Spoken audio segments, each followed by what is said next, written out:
আসসালামু আলাইকুম সম্মানিত দর্শক, আশা করি সবাই ভালো আছেন। আমরা রয়েছি লাখো মানুষের সমাগমের ময়দানে, সোহরাওয়ার্দী উদ্যানে। আজকের যুব কনভেনশনের ইসলামী আন্দোলন এর পক্ষ থেকে আজকে আমরা চলে এসেছি।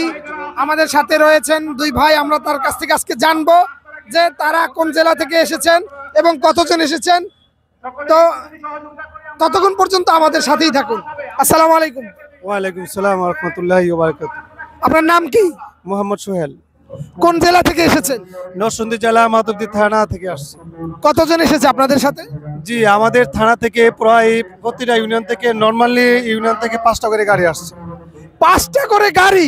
প্রতি ইউনিয়ন থেকে, প্রতি ইউনিয়ন থেকে 5টা করে গাড়ি আসছে? 5টা করে? 5টা 7টাও আছে এরকম ইউনিয়ন। 5টা 7টাও আছে।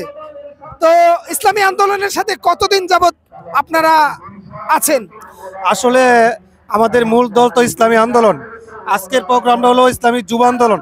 যুব আন্দোলনের উদ্যোগে আজকে 5তম কনভেনশন।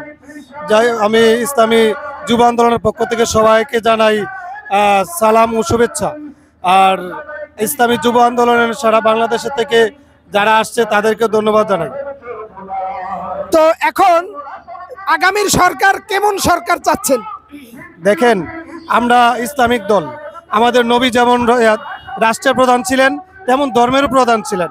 আমরা চাই আমাদের নবীর আদর্শে আমরা রাষ্ট্র চালাবো। সেই জন্য আমরা ইসলামী যুব আন্দোলন এবং ইসলামী আন্দোলনের সকল সহযোগী ভাই, আমরা সারা বাংলাদেশ মুসলমান ভাইকে অনুরোধ করব, আসুন আপনার সকল ইসলামী ভেদাভেদ সকল ভুলে গিয়ে আমরা ইসলামকে প্রাধান্য দিয়ে আমরা এককভাবে কাজ করি, মিলেমিশে। তো একটা দল খেয়ে গেছে, আর একটা দল গাপটি মেরে বসে আছে, অলরেডি খাওয়া শুরু করে দিয়েছে। যদি ইসলামিক সরকার যদি না আসে তাহলে তো তাদের খাওয়ান শুরু হয়ে যাবে। কবে যে শেষ হয় আল্লাহই জানে। এই সম্পর্কে আপনার ইসলামী সরকার কতটুকু গুরুত্বপূর্ণ সেই ব্যাপারে বলুন। দেখেন, এটা তো দেশ স্বাধীন হয়েছে প্রায় 53 বছর। এরপরে এই দোষ তো আমাদেরই। আমরা একজনের পরে আরেকজনকে আমরাই সুযোগ দেই। আমরা তাই এখন বলতেছি, সবাইকে বলতেছি, ভাই আসুন, আর নয় আমরা যাই জালিম 53 বছর যারা শোষণ করেছে তাদেরকে আর সুযোগ না দেই। আমরা প্রত্যেক মুসলমান ভাই সব ইসলামিক দল মিলেমিশে আমরা দেশকে সাজাই এবং সুন্দর করি, দেশকে ওলামায়ে কেরামের হাতে তুলে দেই, তাহলে আমরা শান্তি আসবে দেশে। সুদ ঘুষ বন্ধ হবে?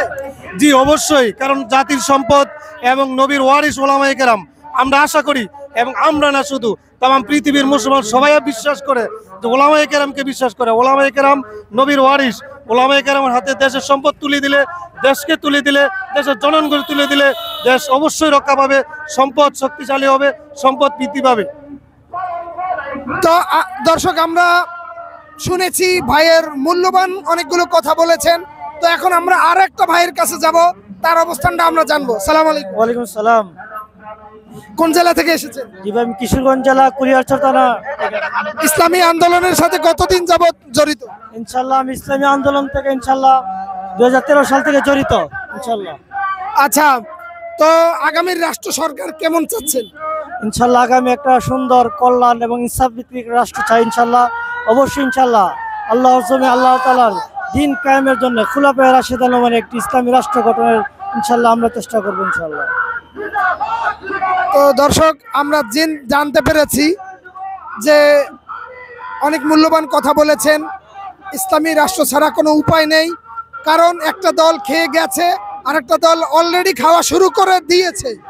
তো এই জন্য আপনার যাতে করে বাংলাদেশের মধ্যে কেউ যেন এরকমের আর না খেতে পারে, জনগণের মাল সংরক্ষণ থাকে এবং দুর্নীতিমুক্ত সমাজ গড়ার লক্ষ্যে ইসলামী দলগুলোর উপরে কোনো দল নেই।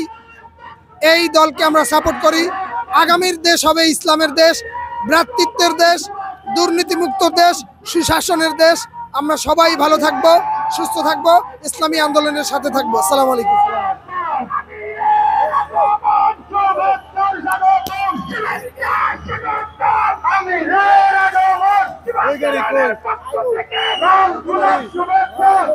আইসে তো